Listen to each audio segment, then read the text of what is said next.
رسولہ النبی الکریم اما بعد فاعوذ باللہ من الشیطان الرجیم بسم اللہ الرحمن الرحیم رب اشرح لی صدری ویسر لی امری واحلل عقدۃ من لسانی یفقهوا قولی رب زدنی علما رب زدنی علما رب زدنی علما۔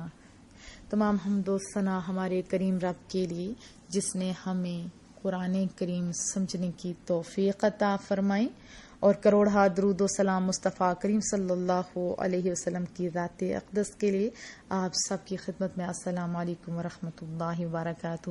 آج ہم قرآن کریم کے لفظی معنی، ترجمہ، بامحاورہ ترجمہ، تفسیر اور تجوید کا آغاز کر رہے ہیں۔ کریم رب سے دعا ہے مولا کریمہ ہم سب کو صحت و عافیت کے ساتھ سب لیکچر سننے سنانے کی توفیق عطا فرما، اور ہمارے ساتھ اس پروگرام میں انٹرنیٹ پر جو لوگ ہمارے ساتھ ہیں رب ذوالجلال ان کی نیک تمناؤں کو پورا فرمائیں، اور جو میرے معاونین ہیں سب کو سننے سنانے والوں کو کامیابیاں کامرانیاں عطا فرمائیں، اور ہمیں ناز تک پڑھنے کی توفیق عطا فرمائیں۔ مصطفیٰ کریم صلی اللہ علیہ وسلم نے ہر ذیشان کام کرنے سے پہلے حصول برکت کے لیے بسم اللہ الرحمن الرحیم پڑھنے کی تلقین فرمائی ہے۔ ایون کہ دروازہ بند کرو تو اللہ کا نام لو، دیا بجھاؤ تو اللہ کا نام لو، برتن ڈھانپو تو اللہ کا نام لیا کرو، مشت کا منہ باندھو تو اللہ کا نام لیا کرو۔ مقصد کیا ہے کہ ہر کام جو اچھا ہو، چھوٹا ہو یا بڑا ہو، کرتے وقت انسان اپنے کارساز حقیقی کا نام لینے کا عادی بھی ہو جائے، اور اس کی برکت سے مشکلیں بھی آسان ہو جائیں، توکل بھی اس کی ذات پر ہو جائے۔ اب بسم اللہ الرحمن الرحیم کا پہلا جو لفظ ہے وہ ہے با۔ با حروف جار ہے اور دوسرے کے ساتھ مل کے اپنا معنی واضح کرتا ہے۔ بہرحال کلام عرب میں اس کے بہت سارے معنی میں استعمال ہوا ہے با۔ کبھی یہ استعانت کے معنی میں یعنی مدد طلب کرنے والے کے معنی میں استعمال ہوا ہے، کبھی ساتھ یعنی بسم اللہ اللہ کے نام کے ساتھ، اور کبھی معیت میں ساتھ میں، اور کبھی مصاحبت میں اور رفاقت میں یعنی اس کی رفاقت میں پر بھروسہ کرتے ہوئے ہم کام کا آغاز کریں۔ اسی طرح برکت حاصل کرنے کے معنی میں بھی استعمال ہوا ہے کہ اللہ کے نام سے برکت حاصل کرتے ہوئے ہم یہ کام کر رہے ہیں۔ اصل میں یہ احساس بیدار کیا جا رہا ہے اے بندے، جب بھی اپنی زندگی میں جد و جہد کرنے لگے، کسی کام کا آغاز کرنے لگے، کسی کام کی ابتدا کرنے لگے، تو دنیاوی اسباب کو بروئے کار ضرور لا، پر ان پر بھروسہ نہ کر۔ جیسے ہم انسان ہیں، کبھی بچوں پہ بھروسہ، کبھی مال پہ بھروسہ، کبھی اچھے دوستوں پہ بھروسہ کر رہے ہوتے ہیں۔ تو یہاں پہ کیا اصل بھروسہ، اصل توکل جو ہے وہ ہمیں اللہ کی ذات پر کرنا چاہیے۔ مطلب کیا کہ یہ جو سارے اسباب ہیں یہ بروئے کار لانے کے لیے ہوتے ہیں، بھروسے، اعتماد اور توکل کے لیے نہیں ہوتے۔ یہ سب عارضی ہوتے ہیں، پکی ذات تو اللہ کی ہے نا۔ کام کے وقت کوئی بھی چیز ساتھ اگر ہے، کوئی اچھا ساتھی ہے، کوئی اچھا رفیق ہے جس پر توکل کیا جا سکتا ہے، جس پر آنکھیں بند کر کے یقین کیا جا سکتا ہے، ایک ایسا دوست، ایک ایسا ساتھی، وہ معاذ اور معاذ رب ذوالجلال کی ذات ہے۔ وہ اتنا خوبصورت ہے ساتھ، میرا اللہ میرے ساتھ ہے۔ پھر اس کے بعد جیسے میں ایک مثال سے سمجھانے کی کوشش کرتی ہوں کہ ہم کسی سفر پہ جاتے ہیں یا کسی بڑے کام کا آغاز کر رہے ہوتے ہیں، تو مصائب، آلام، کھٹن کام اور دشمنوں کا ڈر، حسد بھی ہر جگہ موجود ہوتے ہیں، مخالفین بھی ہوتے ہیں، خواہ مخواہ کی رکاوٹیں کھڑی کرنے والے۔ تو جیسے ان کا تصور بھی آتا ہے تو انسان گھبرا جاتا ہے۔ تو یہ جو با ہے نا بسم اللہ، یہاں پہ ایک احساس ہے، بہت خوبصورت احساس کہ یہ جو ساری چیزیں ہیں نا، یہ جو ساری رکاوٹیں ہیں، یہ جو ساری مخالفتیں ہیں، ان کو یہ میرا کچھ نہیں بگاڑ سکتی۔ سازشوں کا منہ موڑنے والا، سازشوں کا کلا کما کرنے والا، مخالفین کا منہ توڑنے والا، رکاوٹوں کو دور کرنے والا اور کھٹن کام کو آسان کرنے والا میرا ایک ایسا ساتھی ہے۔ جو ہر قوت سے زیادہ طاقت والا ہے، جس پہ بھروسہ کر سکتا ہوں، اور وہ ساتھی ایسا ہے جو منزل مقصود پر پہنچانے پہ قادر ہے۔ اصل میں یہ احساس دلایا جا رہا ہے کہ اے بندہ مومن، کہ دنیاوی اسباب کو بھی بروئے کار لا، لیکن بھروسہ کس پہ کر؟ اپنی اللہ کی ذات پہ۔ ابھی ہم میں تھوڑی سی کچھ غلط فہمیاں بھی ہوتی جا رہی ہیں کہ اگر ہمیں کوئی کامیابی ملتی ہے تو اس کا سارا کریڈٹ اپنی محنت پہ دیتے ہیں، اور بسا اوقات محنت کر رہے ہوتے ہیں، ناکامی ملتی ہے تو ہم قسمت کو کوس رہے ہوتے ہیں۔ اسلام کو تو بڑا خوبصورت سا تصور ہے کہ ان اسباب کو بروئے کار لاؤ اور بھروسہ، توکل، رزلٹ اپنے رب ذوالجلال پہ چھوڑ دو۔ اور پھر برکت حاصل کرنے کے جیسے معنی میں استعمال ہوتا ہے تو یہ بھی ایک احساس دلایا جا رہا ہوتا ہے کہ اس کے نام کے ساتھ برکت حاصل کرو۔ جب اس کے نام سے تمہیں برکتیں حاصل ہو جائیں گی تو ٹائم میں، اسباب میں برکتیں آ جائیں گی۔ جیسے ایک حدیث طیبہ ہے کہ جب بندہ اپنے سارے کام چھوڑ کے اپنے اللہ اور اس کے رسول کے ساتھ لگ جاتا ہے تو اللہ اس کے سارے کام اپنے ذمہ لے لیتا ہے، اس کے ٹائم میں برکتیں ڈال دیتا ہے۔ یہ مفہوم تھا حدیث طیبہ کا۔ بسم اللہ، اب کس کے نام کے سے آغاز ہو رہا ہے؟ اللہ کے نام سے۔ بسم اللہ، اللہ کے نام سے شروع کرتی ہوں، یا اللہ کے نام کی برکت سے شروع کرتی ہوں۔ اب لفظ اللہ، اسم، یہ اللہ کا ذاتی نام ہے۔ اسم نام کو کہتے ہیں، یعنی جسے کسی کی ذات معلوم کی جا سکے۔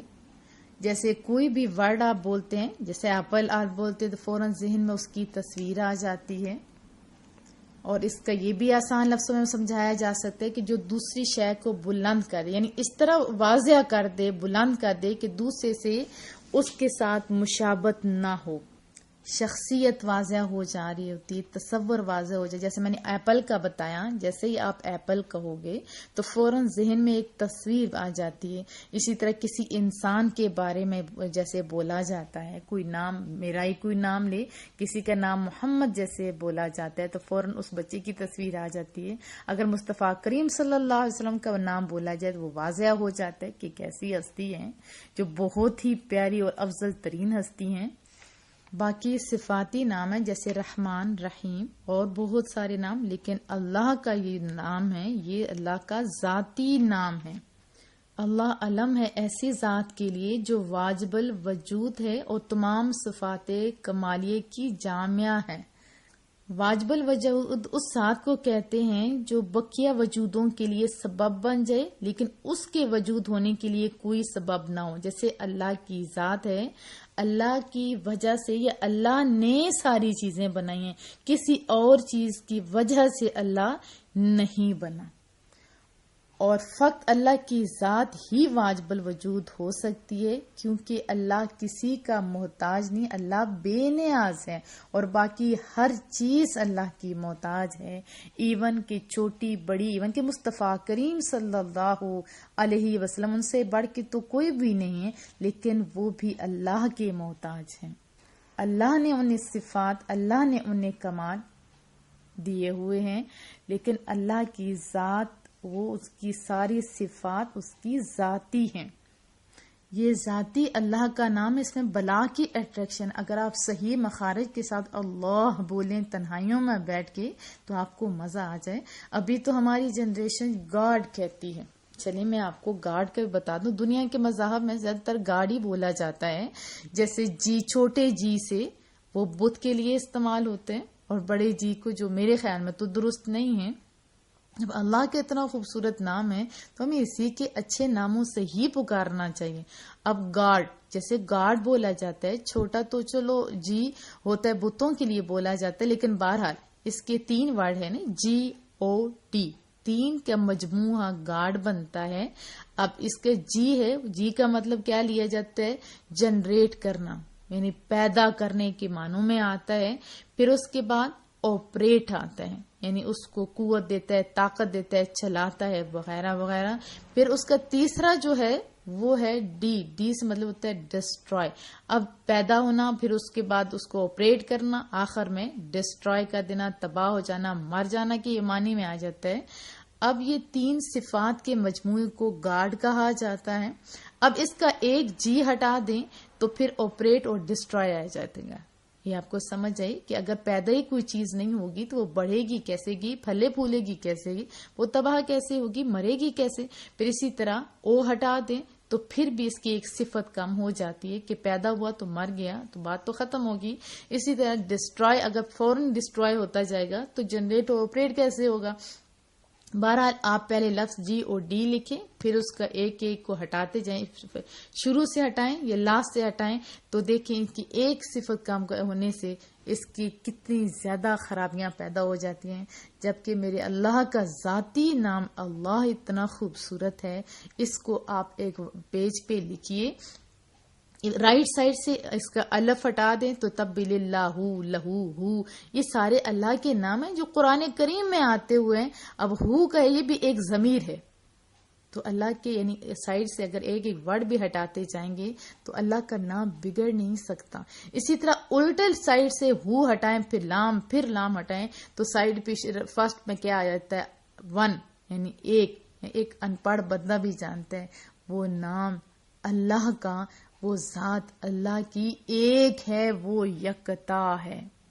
اور جس کا نام اس کا اتنا کامل ہے تو ویسے اس کی کاملیت کی تو پھر حد نہیں.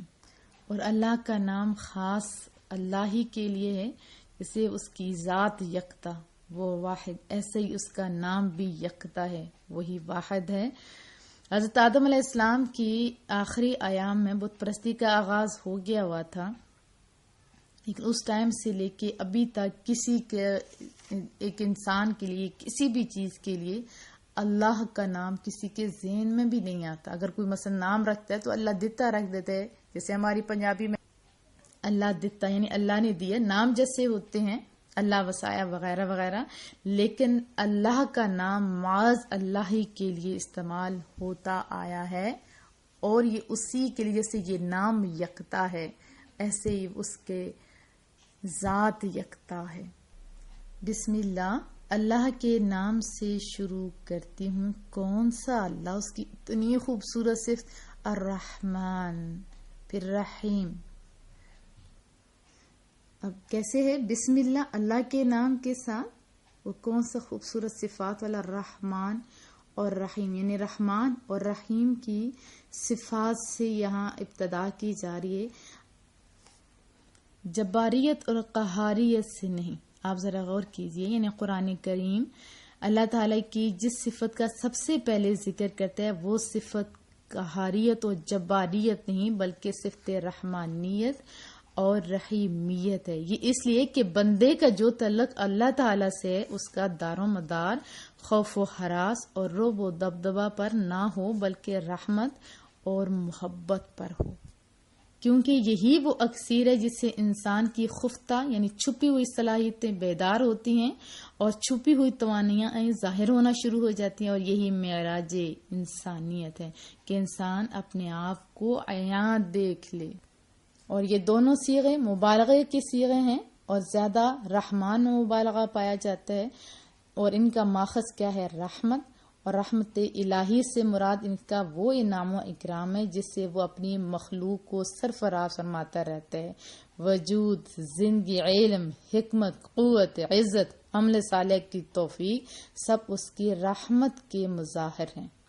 یہ اس کی بے پایا رحمت ہی تو ہے نا، جس نے کسی ایسی صلاحیت کے بغیر ہی انسان کی جسمانی اور روحانی بالیدگی کے سب سامان ہمارے اندر فراہم کر دیے. یہ اس کی بے حد و حساب رحمت ہی تو ہے کہ ہماری لگاتار ناشکریاں نافرمانیوں کے باوجود وہ اپنے لطف و کرم کا دروازہ بند نہیں کرتا. آپ نے غور کیا ابتدا کس سے ہو رہی ہے؟ اللہ کے نام کے ساتھ وہ سونا رب جو بہت ہی مہربان، ہمیشہ رحم فرمانے والا ہے.